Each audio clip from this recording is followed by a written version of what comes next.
What is going on, YouTube people? Neo Cards and Comics here today to chat about Marvel cards a little bit. That's right, everyone's favorite proclaimed pump and dump Marvel cards. Like, comment, subscribe, all the YouTube jazz down below. All kidding aside, I know a lot of people out there want to run to pump and dump when anything new and crazy takes off in prices, and I get it. And I'm sure it can seem that way sometimes with the whole, a lot of different people talking about it all at once, et cetera, et cetera. And I'm sure some people are genuinely doing some negative things in all of these hobby collectible things, whether it's Marvel cards, F1, basketball, football, baseball, whatever. But especially these smaller market stuff. To me, the Marvel cards in general were a key category that was extremely undervalued. They leveled up, they over leveled. And I think we're beginning to see the plateau / pullback, but they're not going to crash back down to what they used to be. A Spider-Man Red PMG, you're not going to get for $1,000 again. It's just not going to work that way. But I don't know that they're going to stay at $70,000, $80,000, $90,000. Maybe they do, maybe they don't. We'll find out. What brings me down this path, you may ask, is the Golden Auction previews popped on Wednesday evening at time of recording. These go live Thursday night and will run for, I believe, 2 weeks or so. And they are loaded with PMGs. I mean, loaded with PMGs. There are 89 precious metal gem related products in this Golden Auctions, by far the most that I have seen go off at one point in time. So it is going to be interesting. Is this the tipping point where there's too much inventory hitting the market all at once? We have seen this in the sports card industry, the comic book industry, and other collectible industries over the last 2 years, where a certain card, comic, subset of a specific thing, whatever it is, spikes way up in price, whether it be Kobe Bryant stuff, LeBron stuff, Jordan stuff, or in that side, first appearance of Venom in comic books, whatever. Spikes way up to astronomical prices. All of a sudden, people go digging in the closet and go, well, crap, I got one of those. I better sell it while the market's hot. And you are seeing that now. I think that tipping point has come with the Marvel PMGs. Also, I've talked about this in the last couple Marvel market updates that I've done.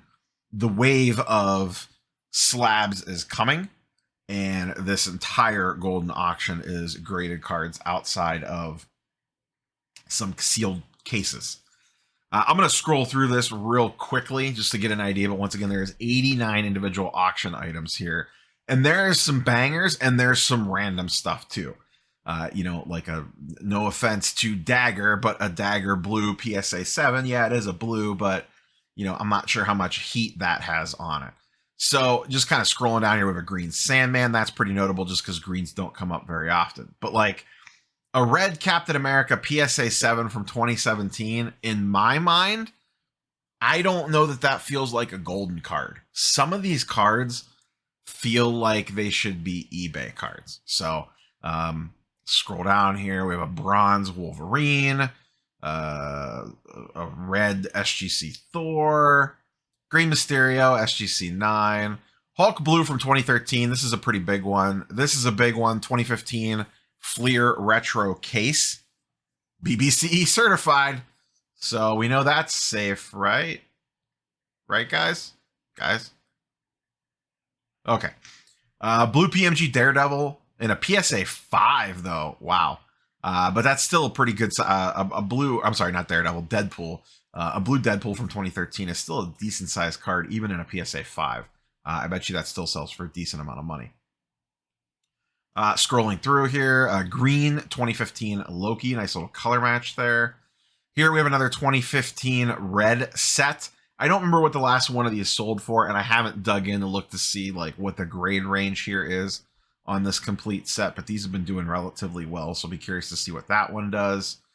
Once again, some bronzes. I really don't know that bronze PSA 8s should be listed on golden. That's just like my opinion, man. Blue Thor, BGS 8, that's a pretty good size one. An SGC 9 Miles in a bronze, it's fine, it's whatever. Green Doctor Strange is kind of a banger. Blue Doctor Strange is pretty good. Red Spider-Man's always good.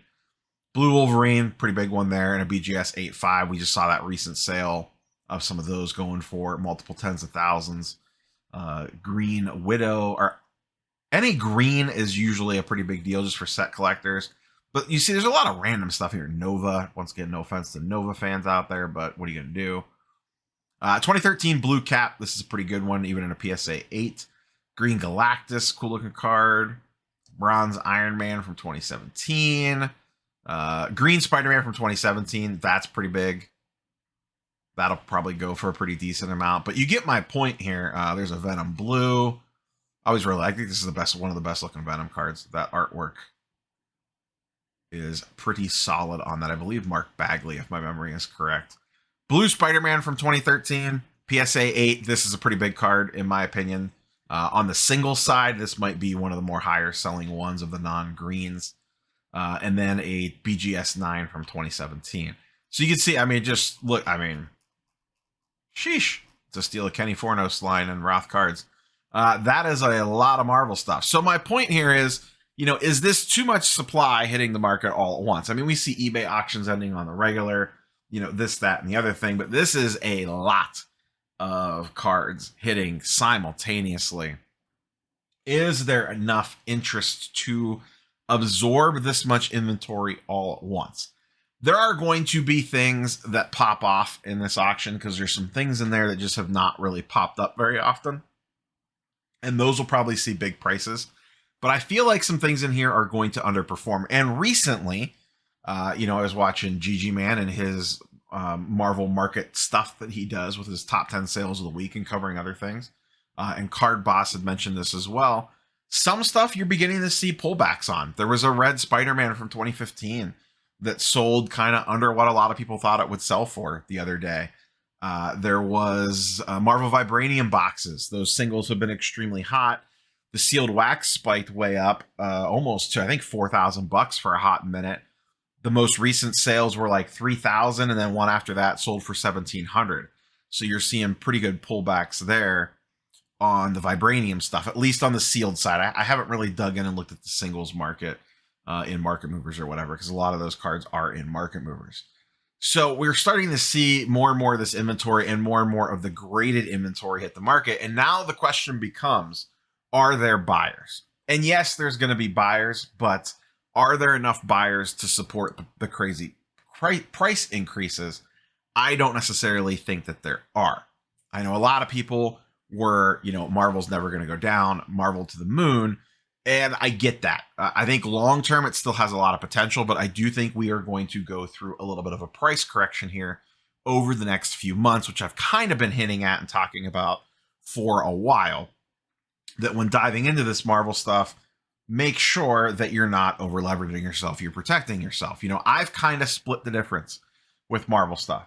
I have bought a lot of Marvel stuff. I have probably sold half of what I bought and took the profits from that to keep the stuff that I really wanted, like the Spider-Gwen PMG, the patterned and the red that I purchased, the Spider-Man metal, some other little odds and ends of things here that I've decided to hold on to, the Miles Morales achievement, Black Suit Spider-Man achievement. But I've also sold a lot. I bought some Vibranium on the cheap, took the profit on that, used it to spend on this other stuff. I bought those gold webs cheap, sold them, took the profits, and put it towards this other stuff that I actually want to keep. I don't necessarily care what Spider-Gwen prices do over the next 3, 6, or 9 months. I didn't necessarily buy those cards the quick flip. Same with the Black Suit Spider-Man MM0 achievement. I like that card long term, so I was happy to grab one at 400. I could have sold it. They spiked to over $1,000. I chose not to. If this was a pump and dump, I would have sold it the second it went that high. There would be no reason to hold on to it if I was dumping this stuff, but that's not what I'm here for. There's some stuff that I genuinely wanted to keep. So I think it's going to be an interesting next month for Marvel. I think as we move throughout the end of March and into April, I think the Marvel market is going to find itself and find its footing, if you will. Once again, I don't see a crash happening like we saw in the sports card market where, it's going to get back to, in a lot of cases, less than what it was selling for before. The one thing that people, I'm not the first person to pontificate this, When the buyers came to Marvel, they were a lot smarter than they were when the sports card market took off. On the Marvel side, the super rare numbered stuff took off first. PMGs, Vibraniums, Marvel Masterpieces stuff, short printed achievements, that sort of stuff. That gives yourself a little bit of protection because there's certain things that are just going to get tucked away in collections forever. The market can only get flooded so much. Now we're seeing it on this particular golden auction here. This is a little extreme. I'm sure maybe it gets higher the next golden auction. Who knows? But I am very interested to see when this all hits, when this all ends. How do these prices fare, and how does this stuff hold up with this much inventory hitting the market at one time? Especially high-end inventory. You know, there's some blue and green Spider-Mans in there, blue Wolverine. Like, those are some pretty big cards. As always, curious for your thoughts and opinions in the comments down below. Curious, I mean, do you genuinely think Marvel is purely a pump and dump, or do you actually think that this is a real market now? I mean, you could disagree with how high the prices got, but I think going forward from here, it is going to be a real living, breathing market that'll see ups and downs. The interesting thing, which I don't know yet, is how much does movie spec and show hype and that sort of stuff drive prices from here? Because that's going to be what causes your market fluctuations. You know, if a Miles Morales live action movie gets announced, do his card prices spike based off that like they would on the comic book side? On the comic book side, that is 1,000% a proven thing. On the card side, I haven't seen enough data to determine that, other than the fact this thing kind of kicked off next level with a Spider-Man PMG sale right after No Way Home. That's usually the reverse of what happens, though. Typically on the comic book side, this stuff pops off as soon as something gets announced, casting, whatever, first trailer, first teaser poster, the stuff gets hyped. In this case, the card actually took off after the event. Now, I don't know if that's just the way that the auction was timed, or that Spider-Man No Way Home was a unicorn event because that movie was so hyped, so popular, and hit with so many people that it kind of caused it to happen after the fact instead of before. Don't really know. So we will see what happens here over the next 2 to 3 weeks. The interesting thing too will be, do people try to get out ahead of these golden auctions? You know, if stuff's ending in this golden auctions and they have something similar to it, do they try to beat it to the punch with an eBay listing, or kind of getting out in front of it before some of these prices pull back? And maybe they don't pull back. I could be completely wrong here. I'm just speculating and guessing, just based off what we've seen with historical trends in the past. And you know, my general comment around the Marvel stuff has always been, I'm excited for it. I think it was due for a price correction, but nothing goes up forever. And at some point in time, this stuff is going to pull back to some degree or another. Is this the event that causes that? I don't know for sure. We'll find out in about 15 days. That's all I have for you guys and girls today. Like, comment, subscribe, and I'm sure I'll probably do at minimum a follow-up video to this once all these end, and I'll probably pop on, and I'm sure I'll talk Marvel cards between now and when these golden auctions end. Maybe I'll try to line up a special guest immediately after, not immediately after, but like shortly after these all end, from the Marvel side of things, and kind of sit down and chat about where these prices end at. Because I know some of the PMG comps like where they sit, but some of these more in the weeds ones, I'm not familiar with when the last one sold and stuff. So maybe we'll try to line something up with a guest at that point. But that's all I have for you guys and girls. Like, comment, subscribe. As always, curious for your thoughts and comments down below. We will catch you guys and girls on the next one. Peace.